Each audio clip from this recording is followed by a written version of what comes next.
begini, karena kita tidak tahu, tidak bisa prediksi COVID yang akan datang beberapa saat kemudian.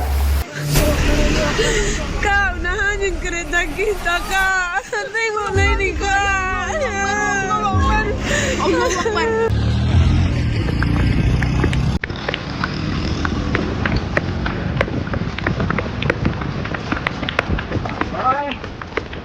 Senin, 1 Desember 2025, Indonesia kembali berduka. Dan kali ini, dukanya sangat dalam. Apa yang kita lihat di layar saat ini bukanlah potongan film bencana. Ini adalah realita pahit yang sedang dihadapi saudara-saudara kita di Pulau Sumatera. Dalam hitungan hari di akhir November hingga hari ini, sebagian wilayah Sumatera Utara, Sumatera Barat, dan Aceh luluh lantak diterjang air bah dan tanah longsor. Ratusan nyawa melayang, ribuan orang kehilangan tempat berteduh. Ini disebut-sebut sebagai salah satu bencana hidrometeorologi terparah dalam satu dekade terakhir di Indonesia. Tapi pertanyaannya, apakah ini murni karena amarah alam atau ada campur tangan keserakahan manusia di dalamnya? Selamat datang kembali di The Top List ID. Hari ini kita tidak akan membahas hiburan. Kita akan mendedikasikan video ini untuk membedah secara mendalam berdasarkan fakta dan data terkini per 1 Desember 2025. Tentang apa yang sebenarnya terjadi di Sumatera. Kita akan membahas kronologi, pemicu alam bernama siklon Senyar, hingga sorotan tajam soal dosa ekologis yang diduga memperparah bencana ini. Simak video ini sampai habis, karena ini bukan sekadar berita, ini peringatan keras bagi kita semua.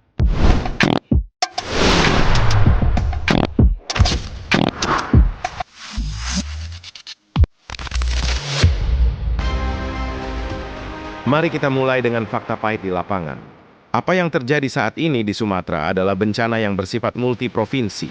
Berdasarkan data yang kami himpun dari BNPB, BPBD daerah, dan laporan langsung dari lokasi hingga siang hari ini, Senin 1 Desember 2025, skalanya sungguh mengerikan.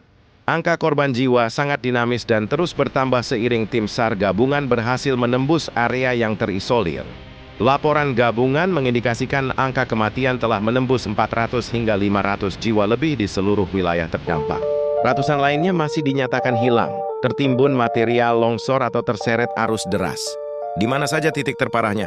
Di Sumatera Utara, wilayah seperti Tapanuli Selatan, Deli Serdang, dan Kota Sibolga mengalami dampak yang luar biasa. Video-video viral menunjukkan banjir bandang yang membawa lumpur pekat menghantam pemukiman. Bergeser ke Sumatera Barat, wilayah Agam dan Padang Pariaman juga tak luput. Di sini ancaman bukan hanya air hujan, tapi juga banjir lahar dingin atau warga lokal menyebutnya galodo, yang membawa material vulkanik dan bebatuan besar. Sementara di ujung barat, Aceh, daerah seperti Nagan Raya dan Tripa Makmur juga terendam. Ribuan warga kini berada di pengungsian dengan kondisi yang serba terbatas. Infrastruktur lumpuh. Jembatan putus, jalan nasional tertutup longsor membuat distribusi bantuan menjadi tantangan logistik yang luar biasa berat. Ini bukan banjir biasa, ini adalah krisis kemanusiaan. Lalu apa yang memicu hujan ekstrim yang tak kunjung berhenti ini? BMKG telah mengeluarkan peringatan dini. Biang kerok dari sisi meteorologis adalah sebuah fenomena alam yang diberi nama siklon tropis Senyar. Sederhananya, siklon Senyar ini adalah sistem tekanan rendah yang kuat yang terbentuk di sekitar perairan Indonesia.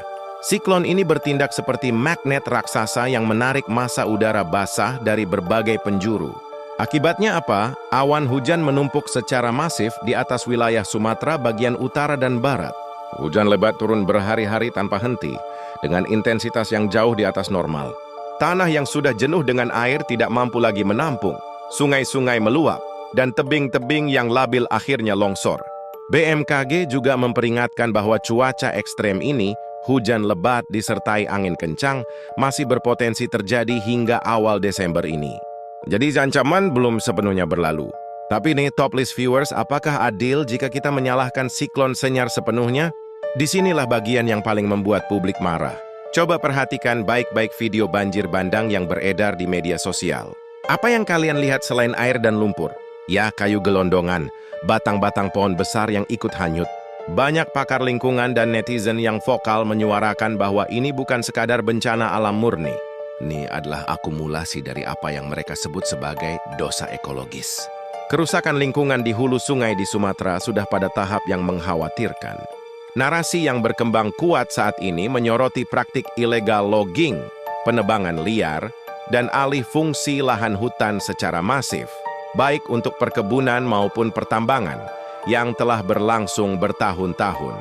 Logikanya sederhana, hutan di hulu berfungsi sebagai spons alami. Akar pohon menahan tanah dan menyerap air hujan. Ketika pohon-pohon itu hilang diganti dengan lahan terbuka atau tanaman yang tidak berakar kuat, maka saat hujan ekstrem seperti yang dibawa siklon Senyar datang, tidak ada lagi yang menahan air. Air meluncur bebas ke hilir, membawa tanah, longsor, dan menyapu sisa-sisa kayu penebangan yang ditinggalkan begitu saja di hutan. Jadilah banjir bandang yang daya rusaknya berkali-kali lipat lebih dahsyat. Ini adalah kritik keras bagi pemerintah daerah dan pusat.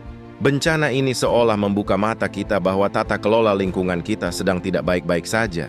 Banyak yang menuntut agar setelah tanggap darurat selesai, harus ada penegakan hukum yang tegas bagi para perusak hutan di Sumatera. Dan ada satu fakta menarik di tengah bencana ini yang ramai dibahas di media sosial. Di saat infrastruktur telekomunikasi darat, seperti menara BTS dan kabel fiber optik, banyak yang rusak dihantam banjir dan longsor, muncul laporan bahwa layanan internet satelit Starlink milik Elon Musk dikerahkan dan digratiskan untuk membantu komunikasi darurat di wilayah terdampak di Sumatera hingga akhir Desember. Ini menjadi sangat krusial bagi tim SAR untuk berkoordinasi di area yang sinyal selulernya mati total. Hal ini sekaligus menepis hoaks yang sempat beredar bahwa internet Indonesia akan dimatikan total di bulan Desember. Yang terjadi adalah gangguan sinyal lokal akibat bencana, bukan kebijakan nasional. Top list viewers tragedi Sumatera di penghujung tahun 2025 ini adalah tamparan keras bagi kita semua.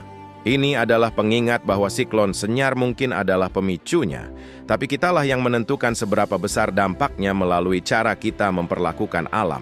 Mari kita doakan saudara-saudara kita di Aceh, Sumatera Utara, dan Sumatera Barat agar diberi ketabahan dan kekuatan.